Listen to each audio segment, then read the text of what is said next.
గోవింద గోవింద గోవింద గోవింద.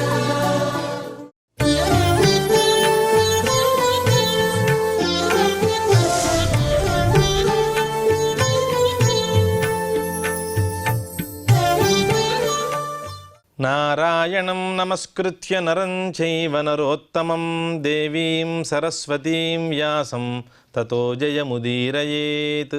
సంజయుని రాయబారం గురించి మనం మాట్లాడుకుంటూ ఉన్నాము.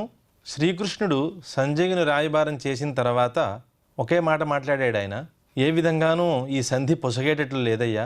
సుయోధనుడు చాలా రోషమయమైనటువంటి వ్యక్తి. అతనికి ధర్మం పట్ల పూర్తి విశ్వాసం లేదు. ధర్మహీనత అనేది ఆయనలోనే ఉన్నది.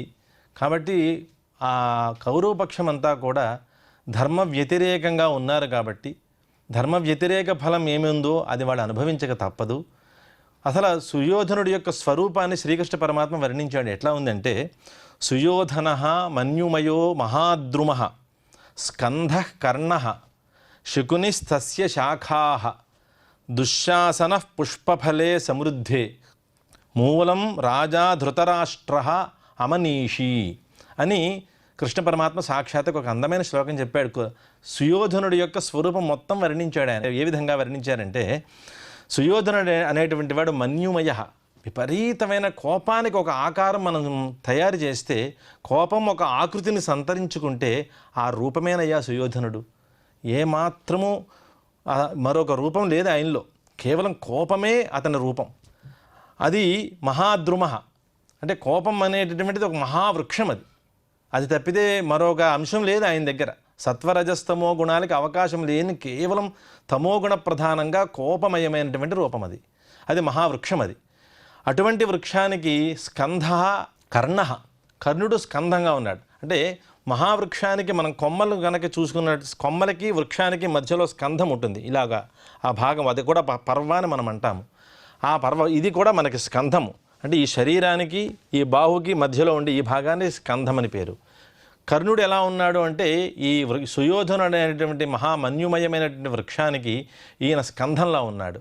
శకుని తస్య శాఖా, ఆ వృక్షానికి శాఖల కొమ్మలు ఎవరు అంటే శకుని. తర్వాత దుశ్శాసన పుష్పఫలే సమృద్ధి, దుశ్శాసనుడు ఎవరు అంటే అటువంటి వృక్షానికి విరబూసినటువంటి పుష్పఫలాలు దుశ్శాసనుడు. దీనికి మూలం ఏమిటి అని వృక్షాన్నంతా వర్ణించారు. వృక్షమంతా మన్యుమయంగా ఇతన్ని చెప్పారు, సుయోధనుని చెప్పారు. అలాగే స్కంధ భాగాన్ని కర్ణుడిగా చెప్పారు, శాఖలన్నీ శకుని అని చెప్పారు. ఈ మూడు చెప్పిన తర్వాత దుశ్శాసనుడు పుష్పఫలాలుగా చెప్పారు. మరి మూలం ఎవరు అంటే ధృతరాష్ట్ర అమనీషి, అసమర్థుడయ్యా ఆయన, అవివేకి. కాబట్టి ఈ వివేకం లేనటువంటి వాడు దీనికి మూలంగా ఉన్నాడు. ఈ వృక్షం యొక్క స్వభావం, దుర్యోధనుడి యొక్క స్వభావం ఇలా ఉంది. మరి పాండవుల్లో ఎలా ఉన్నారు, వాళ్ళ యొక్క స్వరూపం కూడా శ్రీకృష్ణ పరమాత్మ వర్ణించారు. యుధిష్ఠిర ధర్మమయో మహాద్రుమ స్కంధ అర్జున భీమసేన అస్య శాఖా మాద్రీపుత్రౌ పుష్పఫలే సమృద్ధే మూలంతు అహం బ్రహ్మచ బ్రాహ్మణాశ్చ అని ఒక శ్లోకం ఆయన వివరణ ఇచ్చారు. చాలా రసవత్తరమైన శ్లోకము. భారతం మొత్తం అంతా ఈ భాగంలో ఉందనిపిస్తూ ఉంటుంది. అలాగే లోకంలో ఒక వేదములకి, అలాగే వేదాధ్యేతరైనటువంటి బ్రాహ్మణులకి ఉన్నటువంటి స్థానం ఎటువంటిదో కూడా ఈ శ్లోకంలో శ్రీకృష్ణ పరమాత్మ సాక్షాత్తుగా ఉపదేశం చేసినట్లే. యుధిష్ఠిరుడు ఎటువంటి వాడు అంటే ధర్మమయం. ధర్మం, రామో విగ్రహవాన్ ధర్మ అని ఎట్లా అయితే చెప్పామో, ఈయన ధర్మమయం. ధర్మం తప్పితే మరొక రూపం ఈయన దగ్గర లేదు. అంటే ధర్మమయమైనటువంటి మహావృక్షం ఇది. ఎవరు? యుధిష్ఠిరుడు. స్కంధ, ఇందాక మనం చెప్పుకున్నట్టుగానే స్కంధ భాగం అర్జునుడిగా ఉన్నాడు ఇక్కడ. భీమసేనుడు శాఖలుగా విస్తరించాడు. ఎందుకంటే శాఖలు కూడా బలంగా ఉంటాయి కాబట్టి అది భీమసేనుడితో పోల్చారు. భీమసేన అస్య శాఖా మాద్రీపుత్రౌ పుష్పఫలే. నకుల సహదేవులు ఇద్దరూ కూడా అది మద్రదేశపు రాజు అయినటువంటి మాద్రీ కుమారులు కాబట్టి వీళ్ళు పాండవరాజు యొక్క రెండవ భార్య ఆవిడ. వారి ఇరువురి యొక్క కుమారులుగా జన్మించారు కాబట్టి నకుల సహదేవులు మాద్రికి పుట్టినటువంటి వారు కాబట్టి ఈ నకుల సహదేవులు ఎట్లా ఉన్నారు? వాళ్ళు పుష్పఫలములుగా ఉన్నారట. అవి సమృద్ధముగా ఉన్నాయి అవన్నీ. అటువంటి మూలంతు అహం, మూలం ఎవరు? అలా నేను, అలాగే బ్రహ్మ వేదములు బ్రాహ్మణాశ్చ. దీనికి మూలంగా ఎవరున్నారంటే నేనున్నానయ్యా. శ్రీకృష్ణ పరమాత్మ సాక్షాత్తుగా నేనున్నాను. ఇంకెవరున్నారు? బ్రహ్మ వేదములే దీనికి మూలంగా ఉన్నాయి, బ్రాహ్మణులు దీనికి మూలంగా ఉన్నారు. యథావత ఆయన ఇంత మహోపదేశం చేయడంలో తాత్పర్యం ఏమిటంటే వేదముల యొక్క ప్రాధాన్యాన్ని ఇందులో చెప్పారు. ఒక ధర్మం నిలబడాలి అంటే ధర్మానికి మూలం వేదం. వేదోఖిలో ధర్మమూలం అనేది వచనం. సమస్త వేదములకి ధర్మానికి మూలమైంది ఏమిటంటే వేదమే. వేదము లేనిదే మనకి ధర్మం నిలబడదు. వేదం చెప్పిందే ధర్మం అవుతుంది. కాబట్టి వేదములన్నీ కూడా అంటే ధర్మంతో నిండిపోయినటువంటి వేదములన్నీ కూడా వీళ్ళకి ఒక మూలంగా ఉన్నాయి. అలాగే ఆ వేదముల యొక్క అధ్యయనం చేసేటువంటి వాళ్ళు ఎవరు? బ్రాహ్మలు. కాబట్టి ఈ వేదాన్ని అధ్యయనం చేసేటువంటి బ్రాహ్మలు, అలాగే వేదములు, నేను, ఇవన్నీ కూడా వీళ్ళకి మూలంగా మేమున్నాం. కాబట్టి వీళ్ళకి అధర్మం అనేది ఎక్కడ ఏ స్పర్శలోనూ లేదు. వీళ్ళకి జయం వీళ్ళ పక్కన కాకపోతే ఇంకొక పక్షంలో ఎలా వస్తుంది? ధర్మం సర్వదా వీళ్ళనే వరిస్తుంది. ఎన్ని అక్షౌహిణుల సేన ఉన్నా కూడా కౌరవ పక్షానికి ఇటువంటి మూలం లేదు. ఈ మూలం లేకపోవడం వల్ల వాళ్ళకి ఖాయంగా వాళ్ళు దుష్ఫలాన్ని అనుభవించి తీరుతారు అనేటువంటి సందేశాన్ని ఆయన శ్రీకృష్ణ పరమాత్మ ఈ శ్లోక రూపం ద్వారా వాళ్ళకి ఇచ్చాడు ఆయన. అనంతరం అలమేవ శమయాస్మి తథా యుద్ధాయ సంజయ ధర్మార్థయోరలం చాహం మృదవే దారుణాయచ అని యుధిష్ఠిరుడు కూడా ఒక శ్లోకాన్ని చెప్తాడు ఆయన. నేను చాలా శాంతస్వభావిని, నాకు యుద్ధపక్షంలో నాకు ఏమాత్రం మనస్సు లేదు, శమనమే కోరుతున్నాను, నేను సంధే కోరుకుంటున్నా, ఏమి సందేహం లేదు ఇందులో. సంజయ, నువ్వు వాళ్ళకి కౌరవపక్షానికి తెలియజేయి, నేను శమనమే నేను కోరుకుంటున్నాను. అంత మాత్రం చేత యుద్ధం చేతకాక ఈ పక్షంలో నేను ఉన్నానని అనుకోవద్దు. యుద్ధంలో దిగితే నా అంతటి వీరుడు మరొకడు ఉండడు. యుద్ధాయ సంజయ, ఆ విధంగా యుద్ధం కోసం కూడా నేను సమర్థుడై ఉన్నానంటున్నాడు ఆయన. అలాగే ధర్మార్థయోరలం చాహం, ధర్మానికి అలాగే అర్థానికి అన్నిటికీ నేను సమర్థుణ్ణే. అలాగే మురదవే దారుణాయచ, నేను ధర్మార్థములకి ఎట్లాగైతే నేను సమర్థుణ్ణై ఉన్నానో అలాగే మృదు స్వభావానికి నేను సమర్థుణ్ణే, అలాగే దారుణమైనటువంటి రూపానికి నేను సమర్థుణ్ణే. ఇందులో ఏది కావాలి వాళ్ళకి? నా స్వభావాలు ఇన్ని రకాలుగా ఉన్నాయి. ఈ రెండు, ఈ స్వభావం ఉంది, ఆ స్వభావం ఉంది.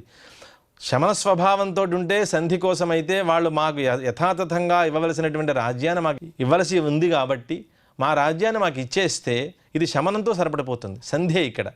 కానీ మాకు ఏమాత్రం ఒక సూది మొన మనం నేల మీద పెడితే ఎంత భాగం ఉంటుందో సూది మొన భాగం కూడా నేను పాండవులకి ఇవ్వను అని కౌరవులు సుయోధనుడు అంటాడు. ఆ భాగాన్ని కూడా ఇవ్వనటువంటి వాడు యుద్ధం చేయక ఎట్లా? అటువంటి వాడితోటి శమనంతో వాడు లొంగుతాడా? సామరస్యంగా వాడు మాతోటి ఉంటాడా? ఇవన్నీ జరిగేవి కాదు. కాబట్టి నా స్వభావం అయితే రెండు స్వభావాలు నా దగ్గర ఉన్నాయి. ఏ స్వభావం వాడికి ఇష్టమో ఆ స్వభావాన్ని బట్టి నేను సన్నిధుడై ఉంటాను.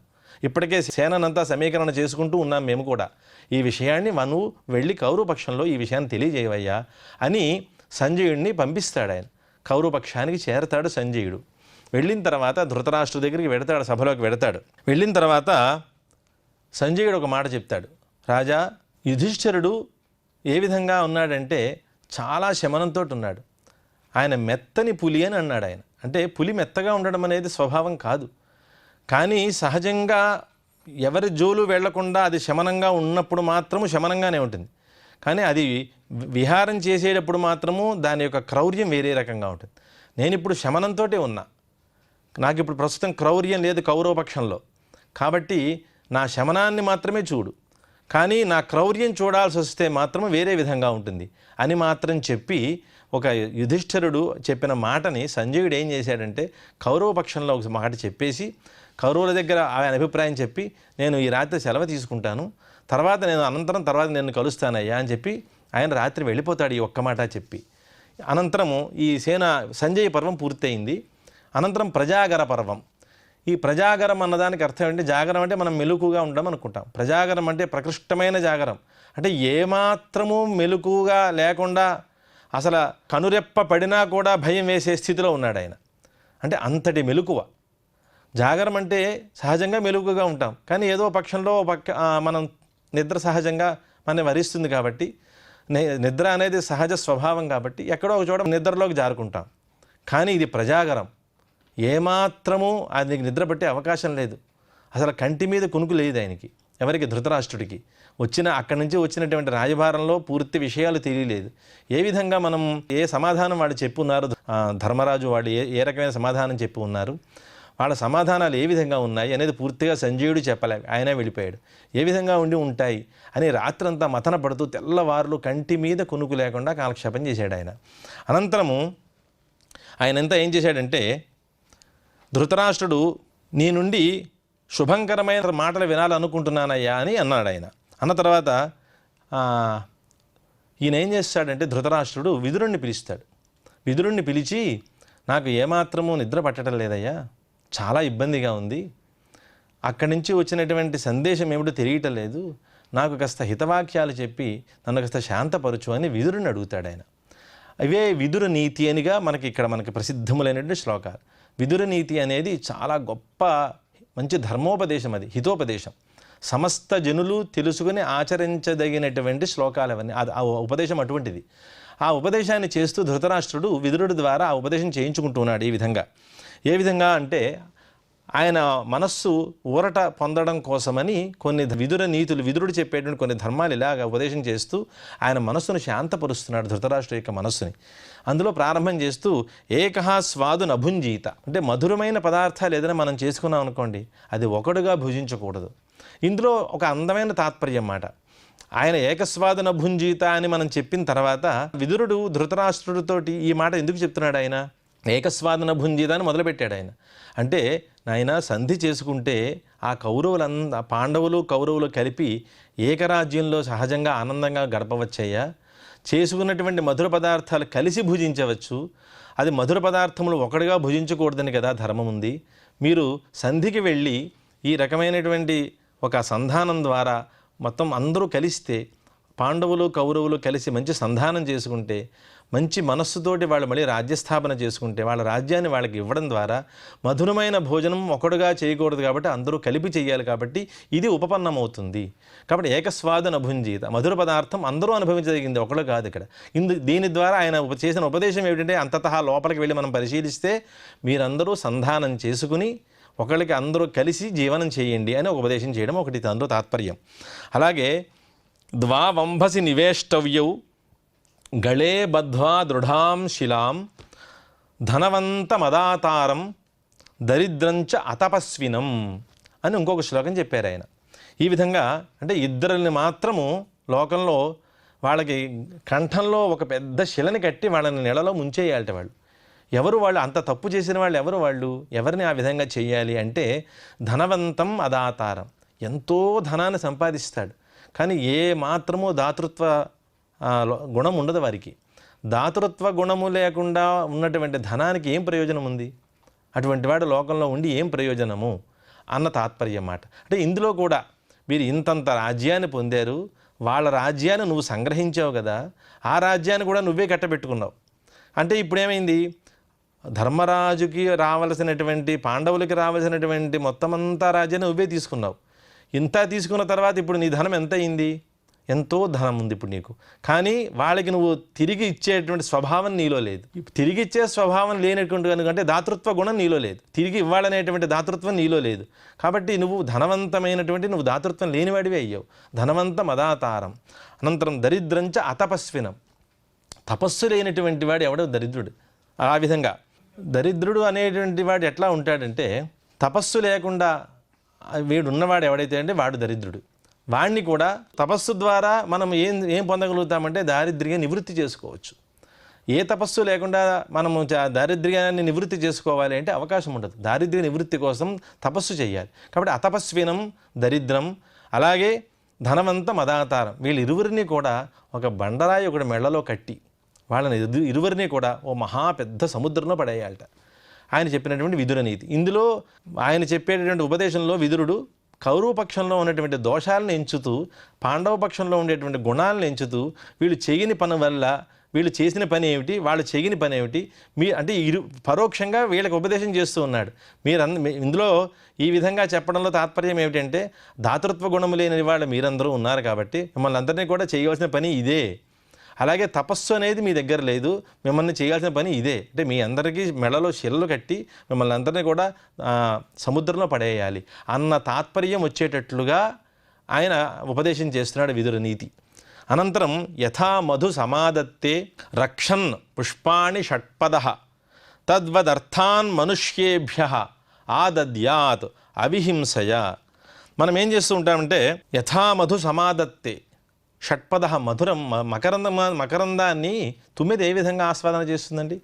ఆ మొత్తం లోపల పుష్పాన్ని ఏమాత్రము ఛిద్రం చేయదు, అది కేవలం మధు మాత్రమే, ఆ లోపల ఉండే మకరందాన్ని మాత్రమే సంగ్రహిస్తూ ఉంటుంది. యథా మధు సమాదత్తే రక్షన్ పుష్పాణి షట్పద తద్వదర్థాన్. ఆ విధంగానే మనుష్యుల కోసం ఏం చేయాలి అంటే విహింస అవిహింసయ, ఏమాత్రము హింస లేకుండా మనుష్యులకి మనము ఈ రకమైన ఉపకారం చేయాలి. ఆ మాటే రాస్తున్నారు. కదలకుండా తుమ్మెద తేనెను గ్రహించినట్లు మనుష్యులను హింసించకుండా బాధించకుండా రాజు సంపదలను గ్రహించాలి. అంటే ఏ విధంగా జరుగుతుంది ఇది? ఇందులో కూడా ఒక తాత్పర్యం.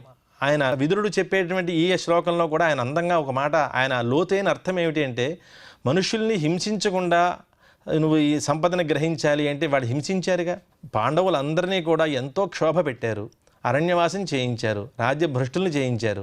ఇంత ఈ రకమైన హింస చేసి కదా వాళ్ళు సమీకరణ చేశారు ధనాన్ని. ఒక షట్పద మధు ఎలాగైతే పుష్పాన్ని ఏమాత్రము ఛిద్రం చేయకుండా మధును మాత్రమే సమాధానం అది స్వీకరిస్తూ ఉంటుంది, అలాగే మనుష్యులకి ఏ హింస లేకుండా కదా మీరు ఆదానం చేయాలి, మొత్తం ఏదైనా సమాధానం చేయాలి, తీసుకోవాలి. మీరు హింస చేశారుగా. పాండవులందరినీ కూడా మీరు హింసించి మీరు ఈ విధంగా ధనాన్ని సంగ్రహించారు. కాబట్టి ఇదొక దోషం మీలో ఉన్నది అని ఇంకొక విదురు నీతి, ఈ శ్లోకం ద్వారా ఒక విదురు నీతి చక్కగా వాళ్ళకే ఉపదేశం చేశాడు ఆయన. అనంతరం పుష్పం విచిన్వీత మూలఛేదం నకారయేత్ మూలాకార ఇవ ఆరామే న యథా అంగారకారక అనేది ఇంకొక అందమైన శ్లోకాన్ని ఇచ్చారు ఆయన. పుష్పం విచిన్వీత. ఒక ప్రతి పుష్పాన్ని మనం చయనం చేస్తూ ఉంటాం, కోస్తూ ఉంటాం. పుష్పాన్ని కోయడం కోసం మూలఛేదం ఎందుకు చేస్తాం? చెట్టును నరికేంగా. అదే ప్రతి పుష్పము కూడా ఒక్కొక్క పువ్వుని మనం కోస్తూ ఉంటాం. పుష్పాన్ని కోసి చక్కగా ఒక అందమైన మాలగా తయారు చేస్తాం వాటిని. దానికోసం ఆ ఆకారం తయారు చేయడం కోసం, పుష్పాన్ని కోయడం కోసం మూలఛేదం ఎందుకు చేస్తాం? నీకు కావలసింది ఏముంది? నీకు కావలసినటువంటి పుష్పాలు. కాబట్టి ఆ పుష్పాలు కావడం కోసం పుష్పంలో మాత్రమే కోస్తే సరిపడుతుంది, మూలఛేదం చేసేస్తే. ఆ విధంగా నీకు ఇది కూడా ఒక అందమైన ఉపదేశమే వాళ్ళకి. అంటే అందరికీ కౌరవపక్షంలో ఆయన చెప్పే విదురు నీతి ఎట్లా ఉంది అంటే ధృతరాష్ట్రుడికి వీరు చేసిన ప్రతి తప్పుని ఒక్కొక్క శ్లోకంలో అంతర్గతంగా నిరూపణ చేస్తూ ఉన్నాడు. పాండవుల యొక్క ధర్మాన్ని చెప్తూ ఉన్నాడు ఇందులో. అనంతరము సర్వగుణైరుపేతాస్తు పాండవాహ భరతర్షభ పితృవత్వయి వర్తంతే తేషు వర్తస్వ పుత్రవత్. వాళ్ళు ఏ విధంగా నీ దగ్గర ఉన్నారయ్యా ధృతరాష్ట్ర? నువ్వంటే ఎంత ప్రేమ వాళ్ళకి. అన్ని గుణాలతోటి ఉన్నారయ్య వాళ్ళు, సర్వ సద్గుణ సంపన్నులు వాళ్ళు. హరిషడ్వర్గము వాళ్ళ దగ్గర లేదు. ఏ రకంగానూ మీ రాజ్యాన్ని స్వీకరించాలనో మిమ్మల్ని మోసం చేయాలనో లేదా వారికి. మీ అందరితోటి కలిసి ఉండాలనేటువంటి అభిప్రాయంతో ఉన్నవాడు యుధిష్ఠిరుడు. ఆయన గొప్ప మహాత్ముడు. ఆయన కేవలం మీ పక్షాన ఉండి అందరం కలిపి ఉండి మొత్తం అంతా పరిపాలన చేయాలి, అందరం కలిసి సమష్టిగా ఉండి చేయాలి రాజ్య పరిపాలన అనే అభిప్రాయంలో ఉన్నవాడు. ఆయన సర్వగుణ సంపన్నుడు. ఆయన ఈ విధంగా ఉన్నాడు. అలా ఉన్నవాడు నీ దగ్గర ఎట్లా ఉన్నాడు? పితృవత్వయి వర్తంతే. నీ దగ్గర సాక్షాత్తు ఒక తండ్రిలాగే నిన్ను చూస్తున్నాడు. ఎక్కడా ఒక కోణంలో కూడా నీ యందు ఆయనకి భేద దృష్టి లేదు. తండ్రి కంటే ఎక్కువ చూస్తున్నాడు. పితృవత్వయి వర్తంతే. అలాగే తేషు వర్తస్వ పుత్రవత్. నువ్వు కూడా ఎలా ఉండాలి వాళ్ళ దగ్గర? నీ సాక్షాత్ నీ దుర్యోధనుడు వేరు, పాండవులు వేరుగా నువ్వు చూస్తున్నావు. కానీ అలా ఉండకూడదుగా. నీకు దుర్యోధనుడు, నీ సుయోధనుడు, వీళ్ళంతా ఎట్లా ఉన్నారో అదే రీతిలో పాండవులందరినీ నువ్వు ఏకపక్షంలో చూడాలి. అందరినీ పుత్రపక్షంలోనే చూడాలి తప్పితే ఒకరి యందు అనురాగము ఒకరి యందు ద్వేషము చూడకూడదు అని అందంగా ఒక ఉపదేశం చేశాడు. తర్వాత సంధత్స్వత్వం కౌరవాన్ పాండుపుత్రై మాతే అంతరం రిపవః ప్రార్థయంతు సత్యే స్థితాస్తే నరదేవ సర్వే దుర్యోధనం స్థాపయత్వం నరేంద్ర. కౌరవనాథ అని సంబోధన చేశాడు ఆయన. నువ్వు పాండుపుత్రులతోటి ముందు నీ కౌరవులందరినీ కూడా నీ పుత్రులందరినీ కూడా పాండవ పుత్రులతోటి ముందు సంధానం చేయవయ్యా. వాళ్ళందరినీ కలుపు. నువ్వు పెద్దవాడివిగా ఉన్నావు కాబట్టి, నువ్వు నీకు మూలవృక్షంగా ఉన్నావు కాబట్టి నువ్వు వీళ్ళందరినీ నువ్వు కలిపి ఒకచోట సంధానం చేయి. రాజ్యాన్ని నిలబెట్టు. వీడిని నిలబెట్టాలి అంటే నువ్వు పెద్దవాడిగా ఉండి వీళ్ళని నువ్వు సంధానం చేయి. వీళ్ళని ఒకరికొకరు కలుపు. మంచి మాటలు చెప్పు వీళ్ళకందరికీ. అలాగే మాతే అంతరం రిపవః ప్రార్థయంతు. నీ లోపాలను ఎవరు కూడా వెతకుండా ఉండాలి అని కోరుకుంటున్నారు కూడా. మాతే అంతరం, నీ యొక్క లోపల ఉండేటువంటి శత్రువులు ఎవరైతే ఉంటారో వాళ్ళు నీ అంతరం అంటే నీ లోపల ఉండేటువంటి స్వభావాన్ని మాత్రం వాళ్ళు ఏ రకంగానూ ప్రార్థించుకుందురుగాక. వాళ్ళు ఏ రకంగానూ వాళ్ళు వెతకకుండా ఉండాలి మాట. నీ లోపాలని వాళ్ళు వెతకకుండా ఉండాలి. ఎవరి యొక్క లోపాలని, ధృతరాష్ట్రుని యొక్క లోపాలని వెతకకుండా ఉండాలి. ఎందుకంటే అన్ని లోపాలే ఉన్నాయి వారి దగ్గర. కాబట్టి ఆ లోపాలని శత్రువులు ఎవరూ నేను వెతకకుండా ఉండాలి. శత్రువులు కనుక నీ లోపాలను వెతికితే నీ మీద దండెత్తుతారు వాళ్ళు. కాబట్టి శత్రువులు ఎప్పుడు మన లోపాలను వెతకూడదు. లోపం తెలిసింది అంటే శత్రువుకి మన మీద పై ఎత్తు కూడా వేస్తాడు వాడు. అంటే మన దగ్గర కూడా దోషం ఉంది కాబట్టి దోషం ఉన్నవాడికి మరో దోషం ఉన్నవాడు ఏం చేస్తాడు? వీడు స్వతసిద్ధంగా వీడు దోషాన్ని చేస్తున్నాడు కాబట్టి, వీడు దోషి అయ్యి ఉన్నాడు కాబట్టి దోషికి మరొక దోషం చేస్తాడు. వీడు దోషి అని ఎప్పుడైతే తెలిసిందో ఏ దోషం చేయడానికి వెనుకాడ్డు. కాబట్టి అంతరం రిపవహ మా ప్రార్థయంతు అని ఒక అభిప్రాయం చెప్పారు. అలాగే సత్యే స్థితాస్తే నరదేవ సర్వే. పాండవులు ఏ విధంగా ఉన్నారు? సత్యమునందే ఉన్నారు వాళ్ళు కట్టుబడి. నువ్వు చెప్పిన ప్రకారము, వాళ్ళు ఓడిపోయిన ప్రకారము రాజ్యాన్ని విడిచి వాళ్ళు ఏ విధంగా అయితే అజ్ఞాతవాసము, అరణ్యవాసం చేస్తామన్నారో వాళ్ళు చెప్పిన ప్రకారం చెప్పిన మాట మీదే ఉన్నారు. సత్యమునందే స్థితులై ఉన్నారు. ఏ రకంగానూ వాళ్ళు అధర్మం చేయలేదు. చెప్పిన ప్రకారం అరణ్యవాసం, అజ్ఞాతవాసాన్ని పూర్తి చేసి ఉన్నారు. అలాగే దుర్యోధనం స్థాపకత్వ నరేంద్ర. ఆ విధంగా సత్యమునందే దుర్యోధను స్థాపన చేయి. నువ్వు సత్యము అంటే ఏమిటో వాడికి ప్రస్ఫుటంగా చెప్పు. సత్యస్వరూపాన్ని చెప్పు. సత్యాన్ని నువ్వు అతిక్రమించడం ద్వారా వచ్చే ఫలాన్ని వివరించు అని మొత్తం అంతా కూడా ఈ శ్లోకంలో సత్యస్వరూపాన్ని చూపించాడు ఆయన విదురుడు. అనంతరం యస్మిన్ యథావర్తతే యో మనుష్య తస్మిన్ తథావర్తితవ్యం న సధర్మ అని చెప్పారు. ఇక్కడ మాయాచారో మాయయా వర్తితవ్య సాధ్వాచార సాధునా ప్రత్యుపేయ. ఇప్పుడు ఆయన చెప్పేటువంటి ధర్మాలు చాలా అందంగా ఉన్నాయి. మాయాచారుడు ఉన్నటువంటి వాడి దగ్గర మనం ఎలా ఉండాలి? వాడు నిరంతరం మాయా స్వభావుడే ఉన్నాడు అనుకోండి, వాడి దగ్గర మనం సాధ్వాచారంగా ఉండకూడదు. వాడి దగ్గర మనం కూడా మాయగానే ప్రవర్తిస్తూ ఉండాలి. మాయాచార మాయయా వర్తితవ్య. వాడి మాయాచారుడు, వాడికి మాయ స్వభావం, అనేక రకాల మాయలు చేస్తూ ఉంటాడు. కాబట్టి వాడికి అనుగుణంగానే మనం మాయగానే మనం వాడి దగ్గర ఉండాలి తప్పితే సాధువుగా ఉంటే మన బ్రతకనివ్వడు. అలాగే సాధ్వాచార సాధునా వర్తితవ్య. సాధు స్వభావం ఉన్నటువంటి వాడు వ్యక్తి దగ్గర మనం మాయ చేయకూడదు. ఎందుకంటే ఆయన సాధుగుణ సంపన్నుడు. ఆయన సాధు స్వభావం ఉన్నవాడి దగ్గర మాయ పనికిరాదు. అతని దగ్గర మనం చాలా సద్గుణములో ఉండి సాధువుగా ఉండి ఆయన మనం సేవించాలి. ఈ విధంగా ఒక అందమైన ఉపదేశం చేశారు విదురులు. ఈ ఉపదేశం చేయడం ద్వారా సాధు స్వభావం ఎలా ఉంటుంది, అలాగే మాయా స్వభావం ఎలా ఉంటుంది అనేటువంటి వివరణ సంపూర్ణంగా విదురుడు దుర్యోధనుడికి తెలిపాడు మాట ఈ అంశంలో. ఇక్కడతోటి ఈ అంశాన్ని విరమిస్తున్నాను. శ్రియఃకాంతాయ కళ్యాణ నిధయే నిధయేర్థినాం శ్రీవేంకట నివాసాయ శ్రీనివాసాయ మంగళం.